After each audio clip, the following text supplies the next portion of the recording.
हालेलुया। र हाम्रो सम्पूर्ण न्यू लाइफ परिवारहरूमा हाम्रो विजय येशू ख्रीष्टको नाममा सबैजनालाई जय मसीह। ल सबैले हाम्रो हात उचालाई भनौँ न, हालेलुया। र प्रभुलाई विशेष गरेर महिमा होस्। आज क्रिसमसको माहौलको समयमा छौँ हामी। यो डिसेम्बरभरि एकदम क्रिसमसको माहौल र क्रिसमसको एकदम एउटा स्पिरिटमा हामी छौँ। जताततै ख्रिस्टको जन्म उत्सवलाई, जन्मदिनलाई बडो धुमधामसँगले मानिसहरूले मनाइरहेको छ, रमाइरहेको छ र मनाइरहेको छ। र उनीहरूले आफ्ना आफ्नै परिकारले, आफ्नै आफ्नै योजनाले ख्रिस्टको जन्मदिनलाई मनाइरहेको छ। तथापि पनि अझै 1 विक स्टिल बाँकी छ। नेक्स्ट विक स्याटरडे हो हाम्रो क्रिसमस। तर पनि अब क्रिसमस हामी सबैजनाले मनाउँछौँ र कतिवटा चर्चेसहरू छ, कतिवटा है मण्डलीमा शिक्षाहरू छ जसमा क्रिसमसलाई त्यति प्राथमिकता दिँदैनन् र क्रिसमसलाई त्यति साह्रो उनीहरूले मान्दैनन्। तर उनीहरूले ख्रिस्टलाई चाहिँ मान्छन्, तर क्रिसमसलाई चाहिँ मान्दैनन्। यानि कि ख्रिस्ट येशू जन्मिनु भएको दिनलाई चाहिँ उनीहरूले रमाइलो र रमाउने कामहरू चाहिँ गर्दैनन्। तथापि पनि आज हामी ख्रिस्ट येशूलाई विश्वास गर्ने हामी न्यू लाइफ फ्यामिली, जसलाई हामी येशूलाई विश्वास गरेका छौँ, अनि हामीले जसरी हाम्रो आफ्नो परिवारमा जन्मिएका नानीहरूको निम्ति हामी रमाइलो गर्छौँ भनेदेखि हामीले हाम्रो जीवनमा उद्धार र मुक्ति दिनुहुने येशूको जन्ममा झन्सर हामी कति रमाउँछौँ होइन। हाम्रो दुखेको ढाड, दुखेको खुट्टा, दुखेको टाउको नभनिकन पनि हामी रमाइ हामी उहाँको महिमाको निम्ति हामी नाच्छौँ।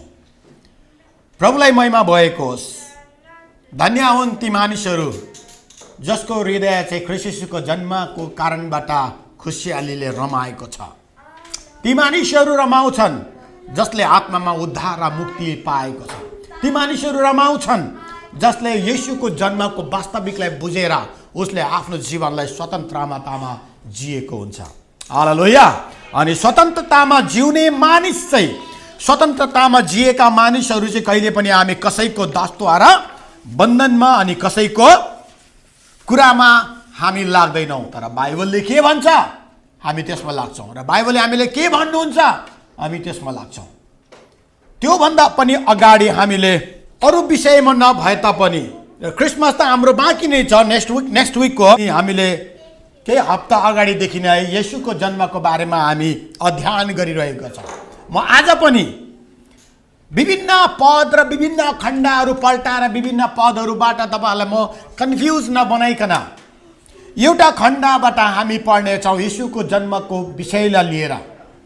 अनि त्यो जन्मको विषयलाई लिएर हामी पढ्नेछौँ, हेर्नेछौँ हाम्रो उद्धारकर्ता चाहिँ कस्तो प्रकारले जन्मिनु भयो, कसद्वारा चाहिँ जन्मिनु भयो भन्ने कुरालाई हामी हेर्नेछौँ।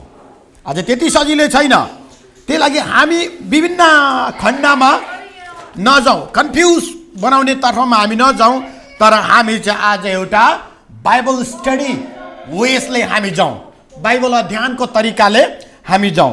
चर्चमा आज कस्तो ड्रेसअपमा जानु है, कुन कलरले कुन ड्रेसअपले मलाई म्याचिङ हुन्छ भन्ने कुरामा म लुगा लाउनुभन्दा अगाडि नै म सोध्छु कुन लुगा लाउनु, कस्तो लुगा लगाएर जानु, कस्तो ड्रेसअप गर्नु भन्ने म एकदम सोध्छु सेवकाईको निम्ति चाहिँ। फेरि म बजार जानु, घुम्नु जानु, कता जानुको लागि म ड्रेसअप गर्दिनँ, तर चर्चमा जानुको लागि चाहिँ म कस्तो ड्रेसअप गर्नु भन्ने हुन्छ मलाई, कुन लुगा लगाउनु म पूर्व तयारीमा रहन्छु। अन्त अहिले बिहान पनि हिजो छानेको लुगालाई मैले आज बिहान उठेर अनि बिहानको मेरो गेटअप र थट अनि स्मरणमा मैले जुन चाहिँ मैले बेलुका गरेको थिएँ, तर आज बिहान उठ्दा मलाई मेरो लुगाको कलरहरू, लुगाको ड्रेसअपको बारेमा मलाई फाल्टै योजना आयो। अन्त मैले फाल्टै ड्रेसहरू लगाएँ।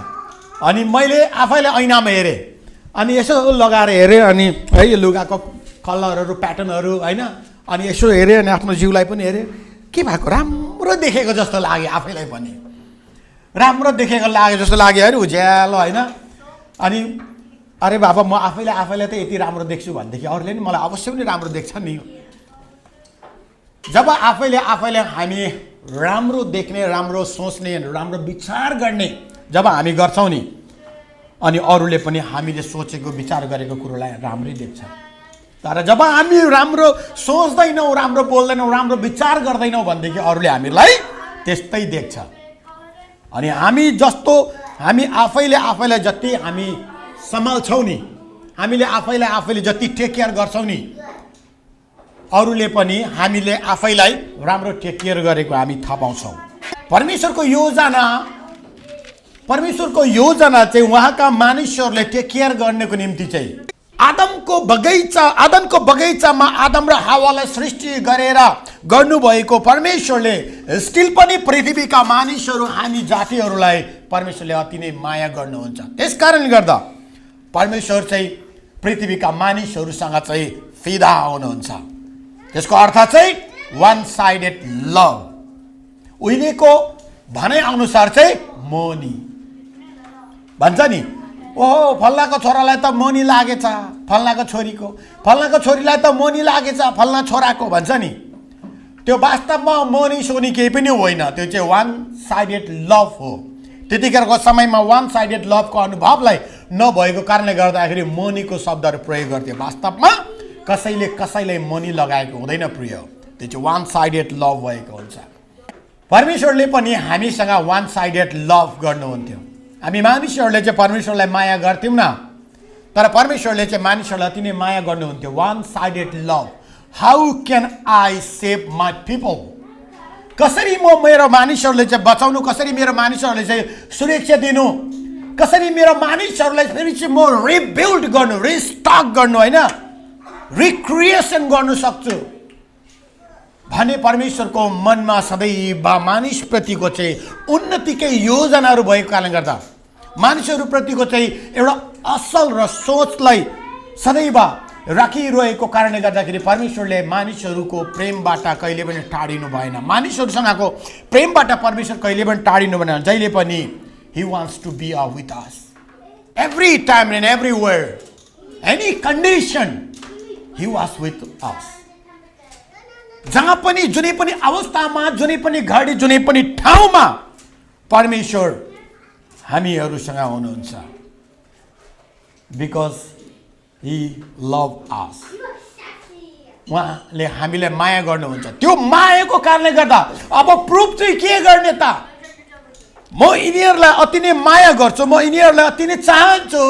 I need them, I want them, they are the my precious treasure भन्ने कुरो परमेश्वरलाई राम्रो थाहा छ। यिनीहरू चाहिँ मेरो अति नै बहुमूल्य सम्पत्ति हो भन्ने कुरो परमेश्वरले चाहिँ कसरी चाहिँ प्रमाणीकरण, कसरी चाहिँ मानिसहरूप्रति चाहिँ म त्यो कुरोलाई चाहिँ दर्शाउन सक्छु भन्ने कुरामा परमेश्वरलाई राम्रोसँगले थाहा थियो। अनि परमेश्वर चाहिँ मानिसहरूको माझमा आउनुको निम्ति चाहिँ धेरै नै असम्भव थियो।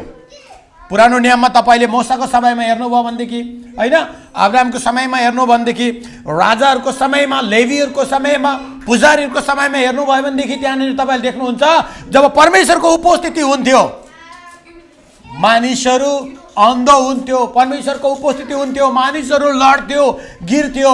परमेश्वरको उपस्थिति अग्निबाट हुन्थ्यो अनि मानिसहरूले कहाँ रहनु सक्छ त? त्यस कारणले गर्दा परमेश्वर चाहिँ मानिसहरूको अगाडि उभिनु नसक्ने, मानिसहरू चाहिँ अडिनु नसक्ने अवस्था भएको कारणले गर्दा मानिसको माझमा मानिसै चाहिएको कारणले गर्दा परमेश्वरले मास्टर प्लान गर्नुभएको।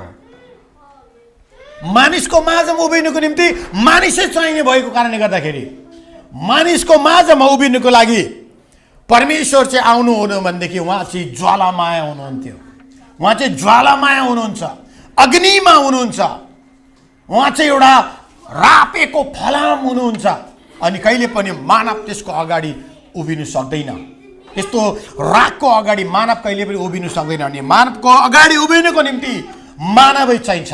अनि उहाँको जन्मको भविष्यवाणीलाई हामी आज अध्ययन गर्नेछौँ। तपाईँहरू सबैजनाले याद गरिसक्नुभयो होला, हाम्रो पास्टर बाबाले नयाँ नियमबाट अब पढ्दै हुनुहुन्छ भनेर। द्याट्स ट्रु, राइट हो। तर यो याद गर्नु भएन होला तर कुन चाहिँ खण्डबाट, कुन चाहिँ पदबाट पढ्दै हुनुहुन्छ भनेर। तर तपाईँले चाहिँ अघि नै अवलोकन गरिसक्नुभयो नयाँ नियमबाट हो भनेर। तर तपाईँले यो कुरो अवलोकन गरिसक्नु भएको छैन होला, सायद कतिजनाले गरी पनि गर्नुभयो होला। कुन खण्डबाट भन्ने कुरामा चाहिँ त्यतिखेर समयमा वैद्य पनि भनिन्थ्यो, जसले चाहिँ वैद्यको काम गर्दथ्यो। उहाँको खण्डबाट हामी हेर्नेछौँ। उहाँले लेख्नुभएको त्यो खण्डबाट हेर्नेछौँ, जसलाई चाहिँ लुका भनेर भनिन्छ। लुका चाहिँ एउटा वैद्य हो, लुका चाहिँ एउटा डाक्टर हो। त्यतिखेर समयमा जडीबुटीको दबाई बनाउने एकजना व्यक्ति हो। अनि उहाँको त्यो पुस्तकबाट, लुकाको पुस्तकबाट हामी एक अध्यायबाट है, एक अध्यायको हामी 26 पदबाट हामी पढ्नेछौँ। अनि त्यो एक अध्यायको 26 पदबाट हामी हेर्नेछौँ। अनि यहाँनिर चाहिँ कसरी है, अब कुन हिसाबले चाहिँ परमेश्वरले चाहिँ अब मानवहरूको माझमा चाहिँ परमेश्वर आउने योजना गर्नुभयो त होइन भन्ने कुरालाई अब प्रुभ गर्नुको निम्ति, भन्ने कुरालाई चाहिँ अब मानिसहरूको माझमा आउनुको निम्ति एउटा भिजनमै रहेर, अदृश्यमा होइन दृश्यमै रहनुको निम्ति कसरी चाहिँ अब मानवको उपस्थितिमा, मानवको माझमा चाहिँ अब परमेश्वर आउँदै हुनुहुन्छ भन्ने कुरोलाई हामी हेर्नेछौँ। येशूको जन्मको भविष्यवाणी छ शीर्षक। तपाईँको खण्डमा कस्तो छ, तपाईँको बाइबलमा कस्तो छ होइन, कुन कुन प्रकारले व्याख्या गरेको छ, तर मेरोमा भएको बाइबलमा चाहिँ येशूको जन्मको भविष्यवाणी भनेर भनिएको छ। अनि यहाँनिर 26 पदबाट म तपाईँलाई पढेर सुनाइदिनेछु।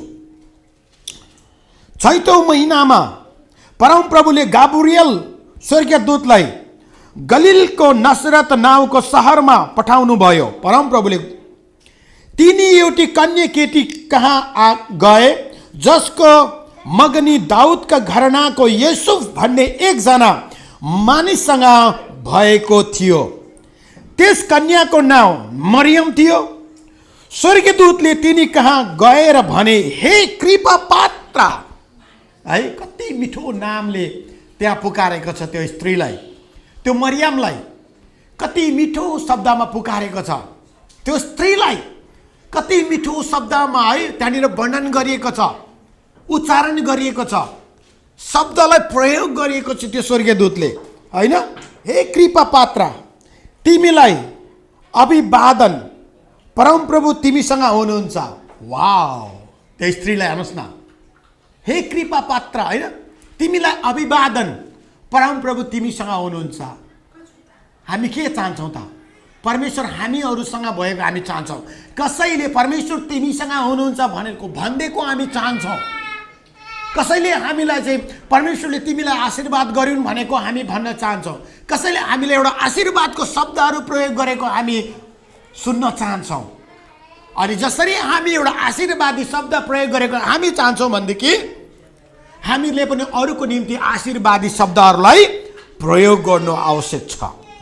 अनि यहाँनिर भन्छ, हे कृपा पात्र तिमीलाई अभिवादन, परमप्रभु तिमीसँग हुनुहुन्छ।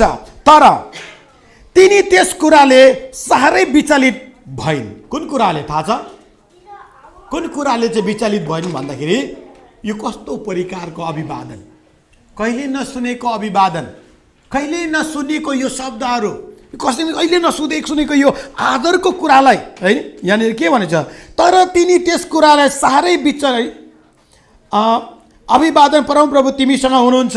21ले भन्छ, तर तिनी त्यस कुराले साह्रै विचलित भइन् र यो कस्तो किसिमको अभिवादन हो भनी मनमा सोच्न लागिन्।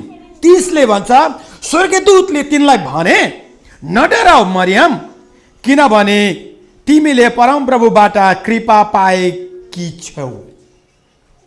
यो कस्तो प्रकारको अभिवादन है। त्यो मरियमको फेसै चेन्ज भयो होला, त्यो मरियमको है, त्यो स्त्रीको है त्यो फेसको कलरै चेन्ज भयो होला, रातो रातो भयो होला होइन, पहेँलो पहेँलो भयो होला, फुस्रो फुस्रो निलो निलो होइन, विभिन्न कलरमा कलर चेन्ज भयो होला नि त्यो है। स्वर्गदूतको अभिवादनलाई सुन्दाखेरि छक्कै परे नि त। अनि ऊ आफैले भन्छ, यो कस्तो प्रकारको अभिवादन, यो अचम्म प्रकारको अभिवादन। न त मैले यस्तो प्रकारको अभिवादन पहिला सुनेको थिएँ, न त यस्तो प्रकारको अभिवादन मैले थाहा पाएको थिएँ, तर यो कस्तो प्रकारको अभिवादन। समथिङ इज गोइङ अन, यहाँ केही हुनेवाला छ, यहाँ केही हुनेवाला छ, अब केही भइरहेको छ भन्ने कुरालाई प्रुफ दिन्छ है प्रिय। यो शब्दले चाहिँ यहाँ केही भइरहेको छ र केही हुनेवाला छ, यो कस्तो प्रकारको अभिवादन भन्ने कुरामा उनी मनमा नै सोच्न लागे। अनि स्वर्गदूतले भन्छ, नडराऊ। उसको अनुहार डरलाग्दो भयो होला नि त होइन, अचम्म भयो नि त। स्वर्गदूतको अभिवादन उसले पायो होइन, अब त्यो त अचम्म भयो नि, डराए पनि होला नि। यो कस्तो प्रकारको अभिवादन होइन, उसको फेसै परिवर्तन भयो होला। त्यही लागि स्वर्गदूतले थाहा पाएको छ त्यहाँ, अनि उसले भनेको छ नडराऊ। कति मिठो है, कति मिठो, कति आशिषको कुरा छ यहाँनिर, नडराऊ। अनि यहाँनिर भन्छ तर तिनी त्यस कुराले साह्रै विचलित भइन् र यो कस्तो किसिमको अभिवादन हो भनी मनमा सोच्न लागिन्। त्यसले भन्छ स्वर्गदूतले तिनलाई भने नडराऊ मरियम, किनभने तिमीले परमेश्वरबाट कृपा पाएकी छेउ। परमेश्वरबाट कृपा पाउनु नि, हामी सबै मानिसलाई परमेश्वरबाट कृपा छ प्रिय, हामी सबैजनालाई परमेश्वरबाट कृपा छ। तर परमेश्वरको कृपालाई रिसिप्ट, परमेश्वरको कृपालाई हग पनि भन्छौँ नि, परमेश्वरको कृपालाई एक्सेप्ट चाहिँ हामीले गर्न सकेका छैनौँ। तर परमेश्वरको कृपा चाहिँ सबैजनाको लागि हो। उहाँको कृपालाई, उहाँको अनुग्रहलाई हामीले, उहाँको ब्लेसिङलाई हामीले रिसिप्ट गर्नु चाहिँ हामीले सक्नुपर्छ। यहाँनिर भन्छ कृपा पाएकी छेउ। 31ले भन्छ अब हेर तिमीले गर्भधारण गर्नेछौ र एउटा छोरो जन्माउने छौ र तिमीले उहाँको नाउँ येशू राख्नेछौ। 31ले भन्छ उहाँ महान हुनुहुनेछ र परमप्रभुका पुत्र कहलाइनुहुनेछ र परमप्रभु परमेश्वरले उहाँलाई उहाँका पुर्खा दाउदको सिंहासन दिनुहुनेछ। 33ले भन्छ उहाँले याकुबको वंशमाथि सदा सर्वदै राज्य गर्नुहुनेछ र उहाँको राज्यको अन्त्य हुने छैन। यो कस्तो खालको राज्य हो कि होइन? सबै राज्यहरूको अन्त हुँदै हुँदै हुँदै आएको छ। अब यस्तो खालके व्यक्ति यानी कि येशूको जन्म तपाईँको गर्भबाट हुनेवाला छ, उसले राज्य गर्नेछ, उसको राज्य कहिले पनि अन्त हुने छैन। सबैजनाले आमेन भन्नु। उसको राज्य चाहिँ कहिले पनि अन्त हुने छैन। अनन्त अनन्तको राज्य, उहाँ सदाको लागि राजा हो, उहाँको राज्य सदाको निम्ति हो। यहाँनिर घोषणा भएको छ प्रिय, यसलाई हामीले ख्याल गरेका हुँदैनौँ। यो संसारमा विभिन्न प्रकारको राजा र शासकहरू आए तापनि तिनीहरू मरेर जान्छ, अर्कोले राज्य गर्छ, तिनीहरू मरेर जान्छ, अर्को राज्य खडा हुन्छ। उनीहरूको जेनेरेसन टु जेनेरेसन बदलेर आइरहन्छ। तर बाइबलले भन्छ आजभन्दा 2000 वर्ष अगाडि जन्मिनु भएको येशूले गर्नुभएको राज्य स्टिल उहाँको राज्य छ। यो पृथ्वीको अन्तसम्म पनि उहाँकै राज्य हुनेछ। हामी सबै धर्मी जनको पुनरुत्थान हुँदा पनि उहाँकै राज्य हुनेछ।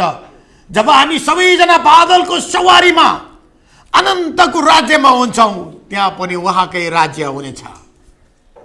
That is the meaning of सदाकालको राज्य, सदाको लागि राज्य हुनेछ भने। अब हेर तिमी गर्भधारण गर्नेछौ र एउटा छोरो जन्माउने छौ र तिनले उहाँको नाउँ येशू राख्नेछौ। उहाँ महान हुनुहुनेछ र परमप्रभुका पुत्र कहलाइनुहुनेछ र परमप्रभु परमेश्वरले उहाँलाई उहाँका पुर्खा दाउदको सिंहासन दिनुहुनेछ। उहाँले याकुबको वंशमाथि सदा सर्वदा राज्य गर्नुहुनेछ र उहाँको राज्यको अन्त हुने छैन। 34ले भन्छ मरियमले स्वर्गदूतलाई भनिन् यो कसरी हुन सक्छ, किनकि म एक कन्या हूँ। हाउ इट पोसिबल,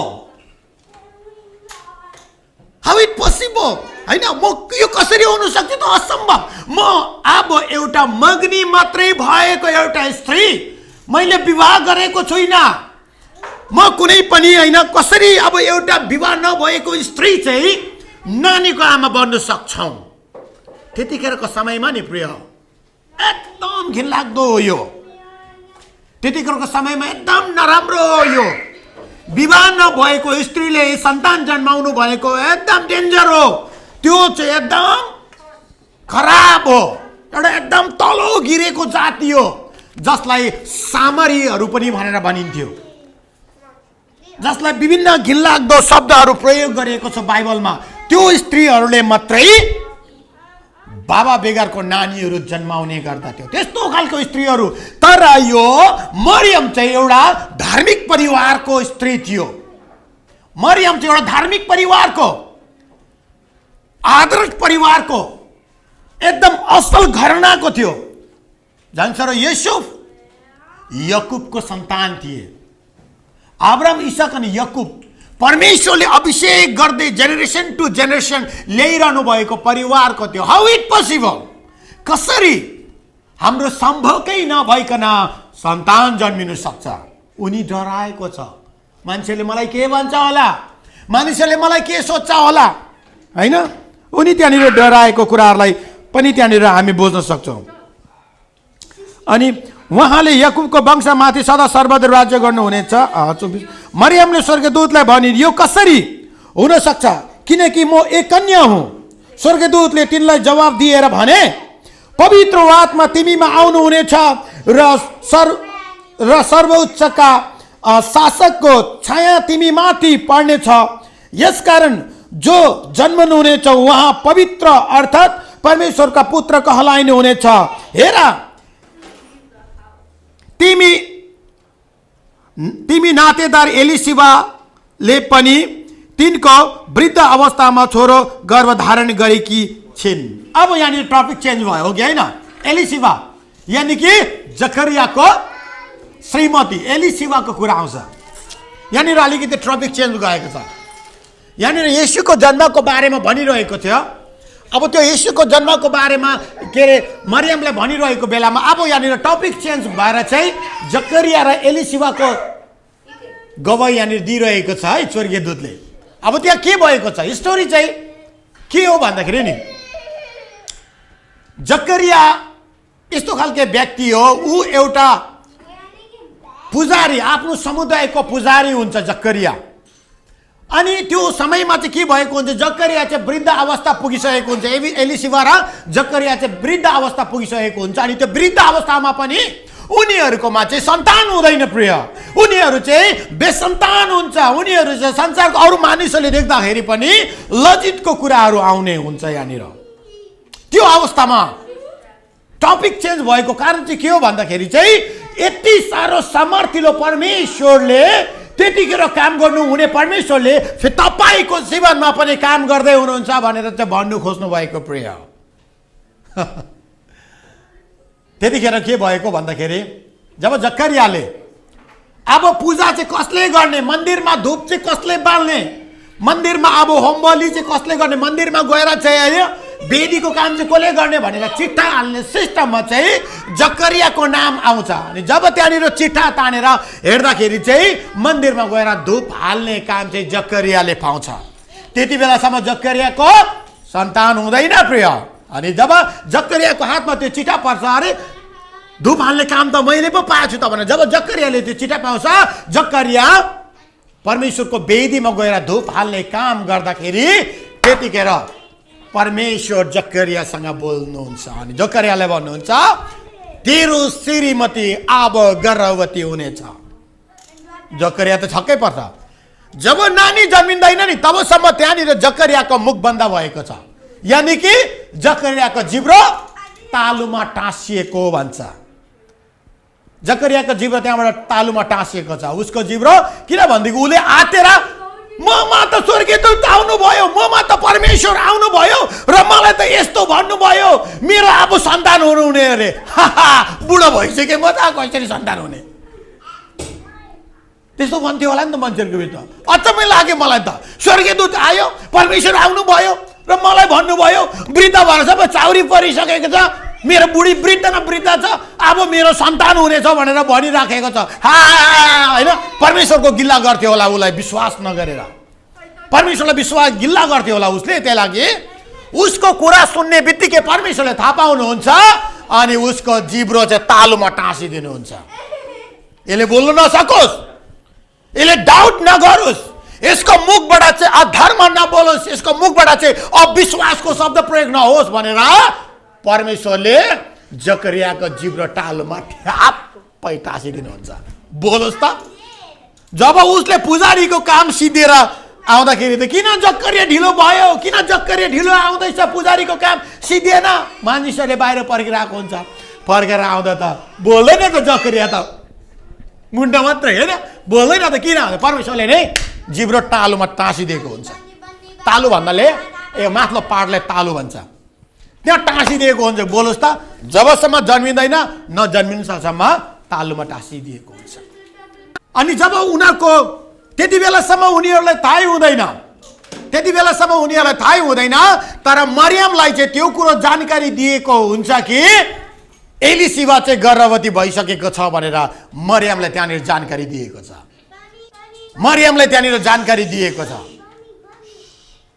अन्त त्यो को व्यक्ति हो थाहा छ? सायद तपाईँहरू कतिजनालाई थाहा छ होला। त्यो व्यक्ति चाहिँ सायद तपाईँहरू कतिजनालाई थाहा छ होला। जकरिया एलिसिबाको सन्तान चाहिँ बप्तिस्मा दिने यूहन्ना हो। अनि यूहन्नाको जन्म चाहिँ किन भयो भन्दाखेरि चाहिँ येशूको मार्ग तयार गर्नको निम्ति ही बोर्न बिफोर जीसस क्राइस्ट। यो परमेश्वरको योजना थियो। परमेश्वर नि पृथ्वीमा आउनुभन्दा अगाडि चाहिँ सबै पृथ्वीको मानिसहरूले चाहिँ पश्चाताप गर्नु आवश्यक थियो। सबै त्यहाँ भएका गलिलका मानिसहरूले, त्यहाँ भएका यरुसलेमका मानिसहरूले चाहिँ पश्चाताप गर्नु आवश्यक थियो।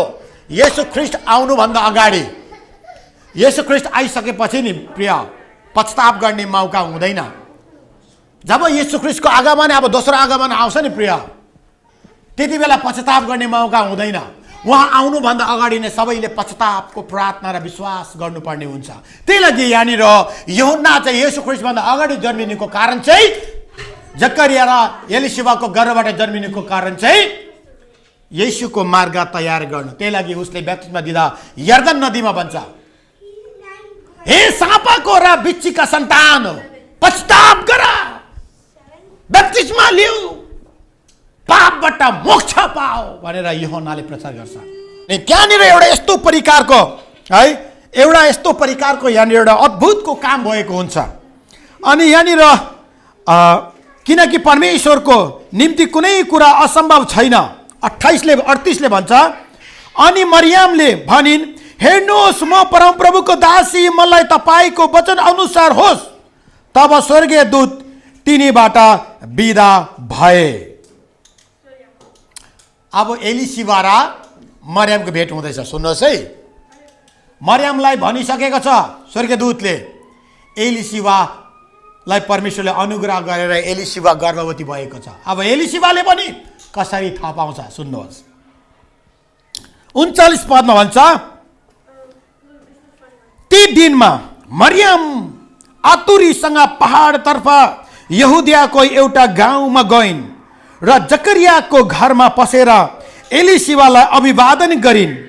तब एलिसिबाले मरियमको अभिवादन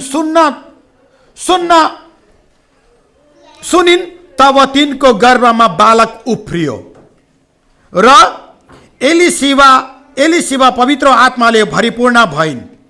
हेर्नुहोस् है, जब मरियमलाई चाहिँ होइन, त्यो मरियमलाई चाहिँ स्वर्गीय दूतले भनेको छ, जसरी एलिसिबालाई पनि परमेश्वरले अनुग्रह गरेर सन्तान कोखमा दिनुभएको छ भन्ने कुरो मरियमलाई त्यो कुरा भनेपछि मरियम सिधा त्यही जकरियाको घरमा गएको छ। प्रिय अचम्म भयो नि त, हो मरियम वृद्ध छ त कसरी हो कि मरियम कुदेर गएको छ। जब उहाँ पुग्ने बित्तिकै एलिसिबालाई भेट्ने बित्तिकै सायद नमस्कार भन्यो होला, होइन, छेजलो भन्यो होला, जयमसी भन्यो होला, होइन, ढोक भन्यो होला, दण्डवत भन्यो होला, होइन, जुन एउटा आदर्शको शब्द छ त्यो शब्द प्रयोग गर्यो होला नि त, होइन। उनीहरूको त्यतिखेरको समयमा अभिवादन गरिएको छ।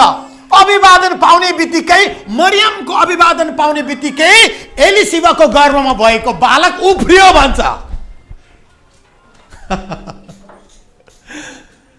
अनि एलिसिबा आफै छक्कै पर्यो, अरे तपाईँ त कस्तो खालके, होइन, एउटा कति पवित्र स्त्री हुनुहुन्छ, तपाईँ कति धार्मिक स्त्री हुनुहुन्छ, तपाईँ कति परमेश्वरको छोरी हुनुहुन्छ, तपाईँको अभिवादन सुन्ने बित्तिकै मेरो गर्भको छोरा पनि उफ्रेको छ, यानि कि रमाएको छ। गर्भमा भएको नानीहरू त येशूको जन्मको विषयमा अब उफ्रिँदैछ भनेदेखि तपाईँ हामी त अलरेडी नै हामी जन्मिसकेका छौँ। तपाईँ अनि हामी त अलरेडी नै पृथ्वीमा जन्मिसकेका छौँ। गर्भमा भएको नानी त येशूको जन्मको निम्ति रमाउँदैछ, उहाँको राज्यको काम गर्नको निम्ति जन्मिँदैछ। गर्भमा भएको नानीले थाहा पाइसकेको छ येशू चाहिँ अब मरियमको गर्भबाट आउँदै हुनुहुन्छ। He is a one, he is a greater, he is a powerful, he is a richness, he is a king of king. जब त्यो गर्भमा भएको एलिसिबाको गर्भमा भएको त्यो बालकले, त्यो नानीले त येशू चाहिँ अब मरियमको गर्भभित्र चाहिँ प्रवेश भइसकेको छ। जब स्वर्गदूतले बोल्ने बित्तिकै प्रवेश भइसकेको छ। पवित्र आत्माद्वारा त्यहाँनिर कनेक्सन गरिरहनु भएको छ। जब परमेश्वर, जब येशू ख्रीष्टलाई साँच्चै तपाईँ अनि हामीले विश्वास गरेको छौँ भनेदेखि उहाँ हाम्रो माझमा हुनुहुन्छ। हि इज इन हियर, उहाँ हाम्रो उपस्थितिमा हुनुहुन्छ। हामी जहाँ हुन्छौँ उहाँ त्यहाँ हाम्रो उपस्थितिमा हुनुहुन्छ। त्यही लागि येशू ख्रीष्ट जन्मिनुको कारण चाहिँ ठुलो समस्या होइन, त्यस्तो ठुलो समस्या लिएर आउनुभएको होइन। येशू ख्रीष्टको जन्मनुको कारण चाहिँ नि पृथ्वीको मानिसहरूमा चाहिँ अनदेखि पाप कहिले पनि देखिँदैन प्रिय। हामी आँखाले देख्दैनौँ। पाप कालो हुन्छ कि रातो हुन्छ कि हरियो हुन्छ कि निलो हुन्छ कि त्यसको कुनै रङको वर्णन छैन, त्यसको कुनै आकारको वर्णन छैन, तर पाप पाप हो।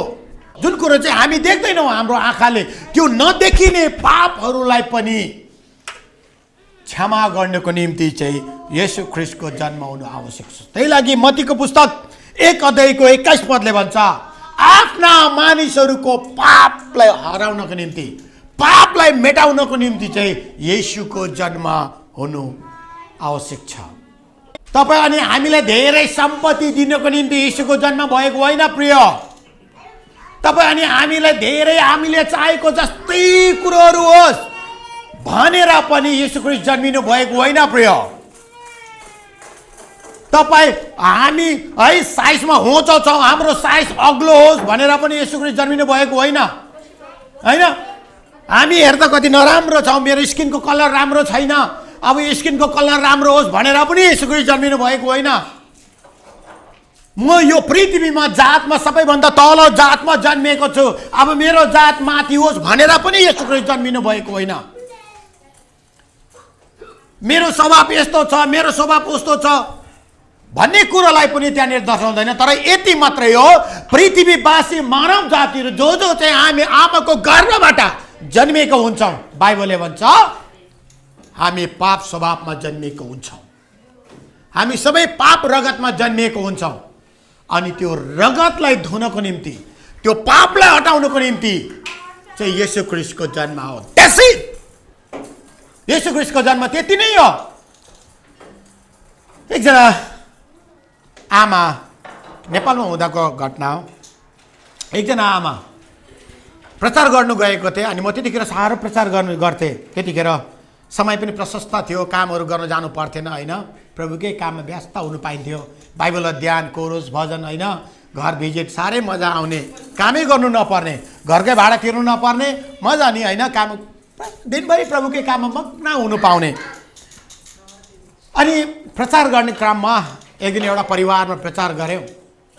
अनि प्रचार गरेको अनि त्यो घरको आन्टीले प्रभुलाई पाउनु भएको थिएन। अनि त्यो घरको आन्टीको चाहिँ हात प्यारालाइसिस थियो, यति हात प्यारालाइसिस थियो, हात चल्थेन, दाहिने हात चल्थेन, प्यारालाइसिस थियो। अनि उहाँ प्रभुमा, अनि हामीले भन्यौँ, त्यतिखेरको प्रचारै त्यस्तो खालको थियो, तपाईँले अब यति दबाई पानी गर्नुभयो, यति पूजा लाउनु भयो, यति धर्म कर्म गर्नुभयो, यति जाप पढाउनु भयो, यति दान दक्षिणा गर्नुभयो तपाईँले, खै तपाईँको बिमार अझै त्यस्तै छ। अब एकचोटि प्रभुलाई मौका दिनुहोस्, अब एकचोटि येशूलाई मौका दिनुहोस्। तपाईँले धेरै गर्नुभयो, तपाईँले तपाईँको प्यारालाइसिस हातको लागि, तपाईँको परिवारले धेरै गर्यो तपाईँको निम्ति। अब तपाईँले एउटा मौका दिनुहोस् येशूलाई, अब तपाईँले एउटा ठाउँ दिनुहोस् येशूलाई, अब तपाईँले येशूलाई एकचोटि विश्वास गरिदिनुहोस्। अब विश्वास गर्नुहोस् येशूलाई, येशूमा आउनुहोस्। यदि येशूले चाहनुभयो भने असम्भव केही पनि छैन, सबै कुरो सम्भव छ। येशूले चाहनुभयो भने मात्रै हो है, अनि तपाईँले विश्वास गर्नुभयो भने मात्रै, असम्भव केही पनि छैन। अब तपाईँले धेरै गर्नुभयो, एकचोटि येशूलाई मौका दिनुहोस्। जब हामीले प्रचार गऱ्यौँ अनि बोजूले भन्नुभयो, हुन्छ म येशूलाई विश्वास गर्छु, म चर्चमा आउँछु। शनिबारको दिन थियो अनि आइतबारको दिन चर्चमा, त्यतिखेर म पास्टर भएको थिइनँ। म साधारण एउटा युथमै सेवाकायहरू गर्थेँ। म पास्टरै सेवाकायमा म आएको थिइनँ। अनि त्यतिखेर प्रचार गर्दाखेरि प्रचार गऱ्यो अनि प्रचार गरेर अन्त आइतबारको दिन साँच्चै नै त्यो बोजू चर्चमा आउनुभयो होइन। चर्चको आमाहरूसँग भेटघाट गयो, चिनजान भयो। अर्को हप्ता पनि आउनुभयो, अर्को हप्ता नै आउनुभयो। त्यहाँदेखि बिस्तारै बिस्तारै बानी भएपछि त शुक्रबार पनि सङ्गतिमा आउनुभयो, शनिबार पनि सङ्गतिमा, मङ्गलबार पनि सङ्गतिमा, सधैँभरि सङ्गतिमै जीवन बिताउनु भयो त्यो आमाले है। सङ्गति आइतबार सङ्गति, शुक्रबार सङ्गति, मङ्गलबार सङ्गति होइन। हरेक पल सङ्गतिमै आफ्नो समय बिताउनु भयो। एक वर्ष बित्दा पनि त्यो आमाको प्यारालाइसिस निको भएन प्रिय। त्यो आमाको प्यारालाइसिस निको भएन। अनि मलाई एक प्रकारको डर लागिरहेको थियो, बा यो आमाले केही भन्ने पो हो कि, विटनेसमा बा केही गवाईमा केही भन्ने पो हो कि, र प्रभु त्याग्ने पो हो कि होइन। हाम्रो मान्छेको मन त हो, त्यस्तो सोचाइ आएको थियो। अनि एक दिनको सेवाकाईमा त्यो बोजू साँच्चै नै आराधना भइरहेको थियो। आराधना सङ्गतिको बेलामा म गवाई भन्नु चाहन्छु भन्यो, टेस्टमनी भन्नु चाहन्छु भन्यो। अनि साँच्चै नै अब प्यारालाइज हातै लिएर आयो। 1 वर्ष भयो त्यही प्यारालाइज हात लिएर आउनुभयो। अनि त्यो प्यारालाइज हात लिएर आउनुभयो। अनि मलाई चाहिँ डर लाग्यो, अब यहाँ चाहिँ के भन्नुहुने हो नि भनेर पहिल्यै मलाई डर लाग्यो। अनि त्यो मेरो डर थियो। अनि त्यो बोजूले अगाडि आएर भन्नुभयो, मैले 1 वर्ष भयो प्रभुलाई विश्वास गरेको, मैले 1 वर्ष भए प्रभुलाई विश्वास गरेको, मेरो हात यो प्यारालाइसिस भएको कारणले गर्दा मैले विश्वास गरेको, मेरो यो हात अझै पनि प्यारालाइसिस छ। सबैजना चुप्पो लाग्यो। अहिलेको जस्तै वातावरण भयो, अब के भन्ने हो नि भनेर सबैजना चुप्पो लाग्यो। अनि उहाँले अन्तिम भन्नुभयो, मेरो आत्माको हात चाहिँ निको भयो। आमेन भन्नुहोस् न सबैजनाले। मेरो आत्माको हात चाहिँ निको भयो। मेरो यो शरीरको हात त प्यारालाइज थियो, मेरो आत्माको हात पनि प्यारालाइज थियो, तर अब मेरो आत्माको हात निको भएको छ। मलाई मेरो यो शरीरमा ल्याउने कमी कमजोरीको त्यो शरीरको अङ्गहरूले मलाई अब प्रभुसँगको सम्बन्धलाई चाहिँ अब कहिले पनि मलाई अलग गर्न सक्दैन। प्रभुसँगको सम्बन्धलाई मलाई कहिले पनि अब अलग गर्नु सक्दैन। किनभने मेरो शरीर जस्तो भए तापनि तर मेरो आत्माको सम्बन्ध चाहिँ येशूसँग जोडिसकेको छ। यति साह्रो आनन्द भयो। त्यहाँनिर माहौल एकदम आशिषको माहौल भयो त्यो बोजूको टेस्टिमनीले गर्दा। हो, प्रचारकहरूले प्रचार गर्छौँ तपाईँहरूको रोग बिमारको लागि, तर रोग बिमार चाहिँ कतिचोटि शरीरमा बाहिर देखिने हुन्छ, कतिचोटि भित्र गाडिने हुन्छ, भित्र आत्मामा गाडिएको हुन्छ। अनि त्यो आत्मामा गाडिएको रोग चाहिँ नि कुनै पनि डक्टरले निको पार्न सक्दैन। त्यो आत्मामा गाडेको बिमार चाहिँ नि कुनै पनि धामी जागले निको पार्न सक्दैन। त्यो आत्मामा गाडेको रोग चाहिँ नि कुनै पनि जडीबुटीले निको पार्न सक्दैन, कुनै पनि पवित्र स्थानको पानीहरूले निको पार्न सक्दैन। तर त्यो आत्माभित्रको बिमार चाहिँ परमेश्वरको आत्माले निको पार्नुहुन्छ। येशू ख्रीष्ट त्यो आत्मालाई निको पार्नको निम्ति आउनुहुने हो। येशू ख्रीष्ट त्यो आत्मालाई निको पार्नको निम्ति, जुन आत्मा चाहिँ पापले दबिएका है, बिमारले दसिएका, विभिन्न कुराले चाहिँ होइन, खराबीहरूले चाहिँ जकडिएको, त्यो जराले बाँधेको जस्तो जीवन भएको व्यक्ति र परिवारहरूलाई त्यो पापबाट, मत्तीको पुस्तक 1:21 भने जस्तो आफ्ना मानिसहरूको त्यो पाप र अधर्मबाट छुटकारा दिनको निम्ति। पढिदिनु त कविता त्यो पदलाई, मत्तीको पुस्तक 1:21।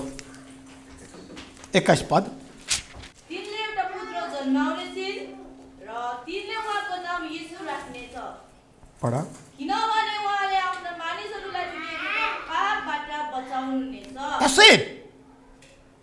त्यति नै हो येशूको जन्मको उद्देश्य।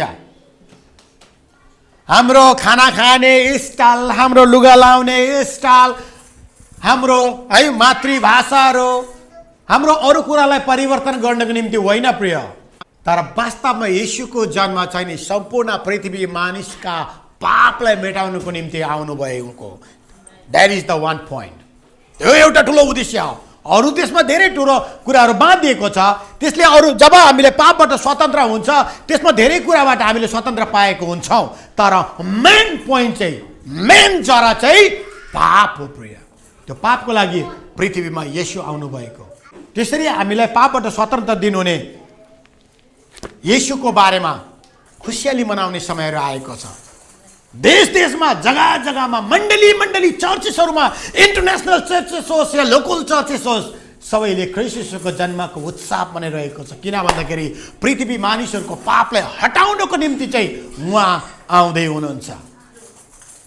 पापले दबेकाहरू, बोझले दबेकाहरू, संस्कार र संस्कृतिले थिचेकाहरूलाई, व्यवस्थाहरूले दबाएकाहरूलाई स्वतन्त्र गराउनको निम्ति उहाँ आउँदै हुनुहुन्छ।